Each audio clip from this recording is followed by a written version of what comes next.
Because we don't turn aside to see, what is it, God, that you have for us in this moment? What is this teachable moment with my children when I can show them patience and love and grace and mercy? Now that I'm a grandparent, I know those things. You know, why didn't I know those things as a parent? But Moses says, I've got to stop. I've got to turn aside and see. Verse 4, when the Lord saw that he turned aside to look. When God saw that Moses went, I'm with you, God. I got you. I got my blinders on for everything else. I have turned and put my focus on you because you were in this burning bush. And so when God saw that, God called to him from the midst of the bush and said, Moses, Moses. And look what Moses said. Here I am. What does that mean? Not, here I am. What does it mean when Moses says, here I am? You got my attention? What else? I'm all yours. I'm ready. Here I am. Do with me what you will. Then he said, do not come near here. He, God, said, do not come near here. Remove your sandals from your feet, for the place on which you're standing is holy ground. God will be treated as holy. And he said to Moses, take off your shoes, because this is holy ground, and I will be treated as holy. Let's see, where am I? Then he also said, God also said, I am the God of your father, the God of Abraham, the father of all nations, the first Jew, the God of Isaac, his son, and the God of Jacob, Israel, his son. And we see that over and over and over again in the scripture. The God of Abram, Isaac, and Jacob. The God of Abram, Isaac, and Jacob. And why? Because those three, the people, the Israelites, the Jews knew. They knew the story. If you walk up to any child today and say, tell me the story of Santa Claus, do you know who Santa Claus is? They know that. You walk up to a little Jew during this time, do you know Abraham, Isaac, and Jacob? Yes, I do. You walk up to a 10-year-old believer in this church, do you know Abraham, Isaac, and Jacob? Probably not. Because we've done a poor job of teaching our children. The Jews, even today, do a great job of teaching their children. This is our history. This is what you need to know. Now, we say, do you know Abraham Lincoln? Do you know George Washington? They know those people. And it is our responsibility, parents, to make sure that our children know Abraham, Isaac, Jacob. Who are they? And so when you say, I am God of Abraham, Isaac, and Jacob, that speaks to the people. Then Moses hid his face, for he was afraid to look at God. God said, I'm holy, and Moses couldn't look at him. The Lord said, I've surely seen the affliction of my people who are in Egypt. I know what's going on. Don't think that I don't know what's going on. And I have given heed to their cry because of their taskmasters. I know what they're having to do because of what the Egyptians are doing with them. For I'm aware of their suffering. So I've come down to deliver them from the power of the Egyptians. Good news for Moses. He's watched his people suffer terribly. And God says, here I am. I'm coming to deliver them and to bring them up from that land to a good and spacious land. I'm going to remove them from Egypt to a land flowing with milk and honey. You've heard that phrase. To the place of the Canaanite and the Hittite and the Amorite and the Termite, the Perizzite, the Hivite, the Jebusite, all of these ites that are so bad for them. We're going to a land filled with milk and honey, but you're going to have some enemies that you're going to have to conquer. So it's not always going to be great for you. Now behold, the cry of the sons of Israel has come to me. Furthermore, I've seen the oppression with which the Egyptians are oppressing them. Therefore, come now, and I will send you, Moses, to the Pharaoh. Guess what, Moses? You get to go face the bad guy. You've just said, I'll do whatever you want me to do. And so God says, this is it. You're going to face the bad guy. So that you, Moses, may bring my people, the sons of Israel, out of Egypt. You are going to lead the march to get them out, Moses. Now remember, he said, here I am, I'll go, I'll do. But Moses said to God. Now this is not a but God, this is a but Moses. You're asking me to go lead all of the people. It would be like God appearing to you and saying, I want you to go to Afghanistan and I want you to get everybody out of there and I want you to... But Moses said to God, who am I? I mean, really, Lord, who am I that I should go to Pharaoh and that I should bring the sons of Israel out of Egypt? You may be asking the same thing. You know, you've never served in the military and he wants you to go to Afghanistan and lead this pack. It's the same thing that he's doing with Moses. I want you to go, lead them out. I can't do that, Lord. And God said, certainly, I will be with you. And this shall be the sign to you, that it is I who have sent you.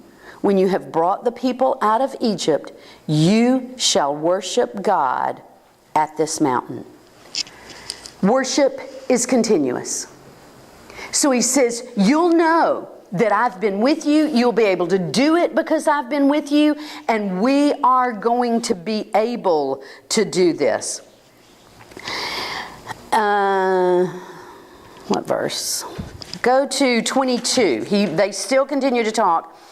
Then he says, or 21, I will grant this people favor in the sight of the Egyptians, and it shall be that when you will not leave Egypt empty-handed. A key verse, 22. But every woman shall ask of her neighbor and the woman who lives in her house articles of silver and articles of gold and clothing, and you will put them on your sons and daughters. Thus you will plunder the Egyptians.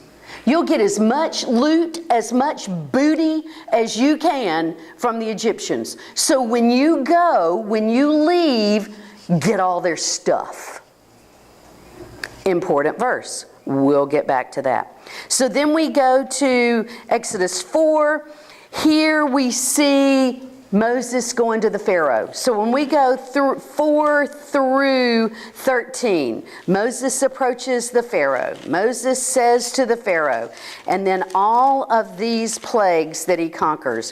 When we go to Exodus 14, the Lord spoke to Moses, tell the sons of Israel to turn back and camp before Migdol and the sea. You shall camp. So he moves them along in verses 14 through 18. Then we get to verse 19.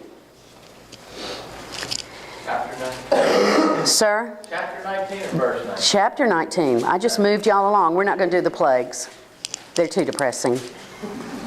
Okay. In the third month, chapter 19:1, in the third month, after the sons of Israel had gone out of the land of Egypt, on that very day they came into the wilderness of Sinai. You've heard this. You know about Mount Sinai.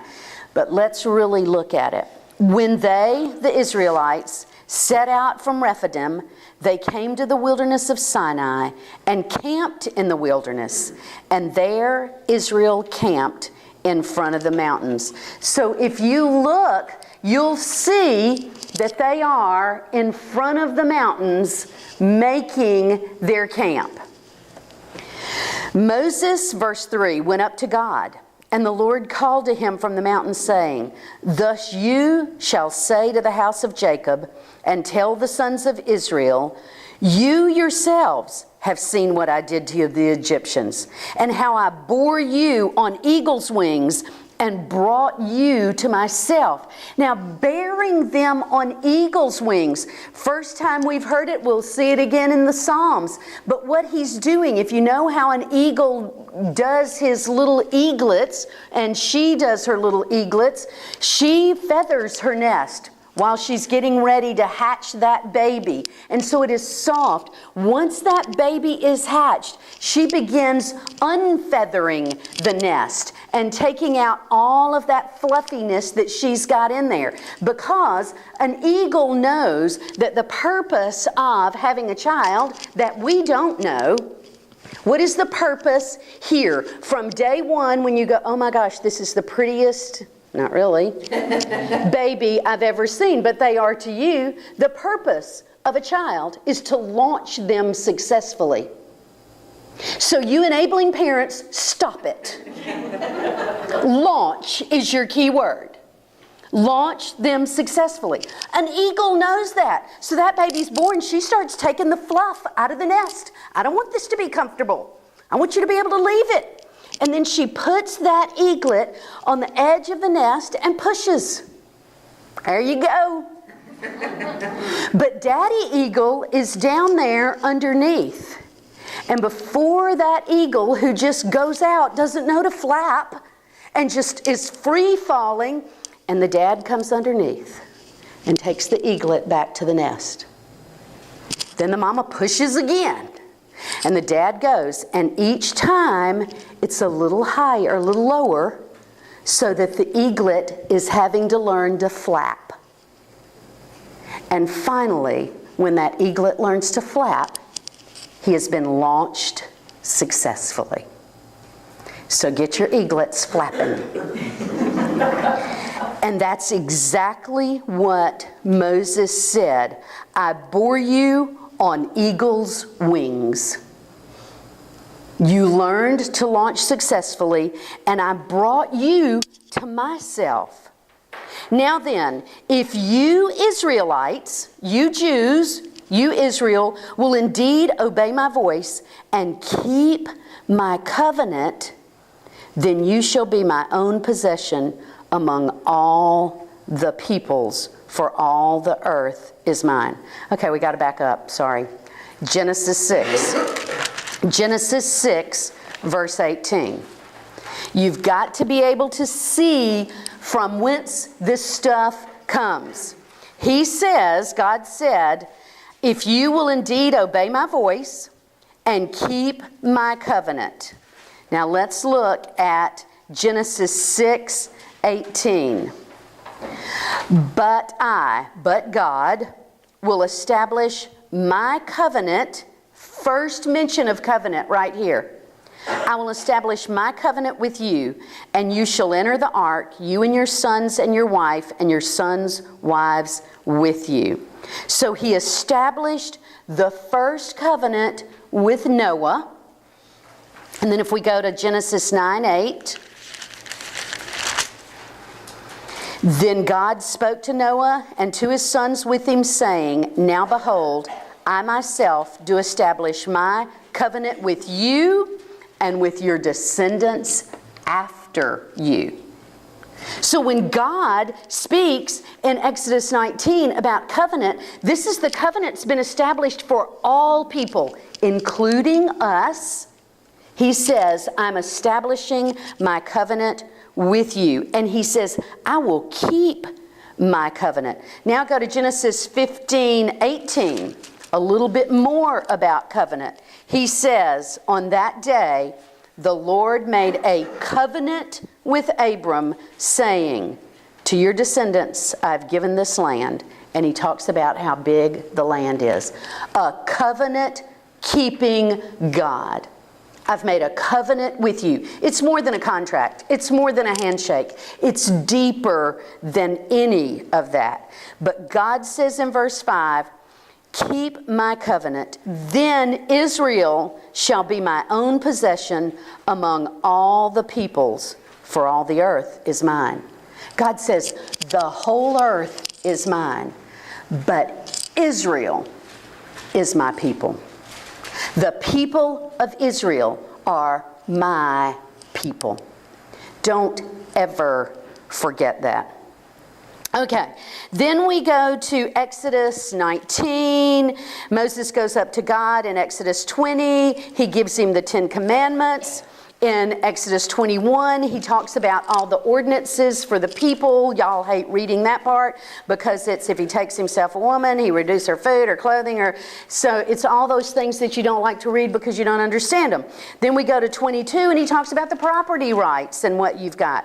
Chapter 23 of Exodus, more laws. Then we get to chapter 24.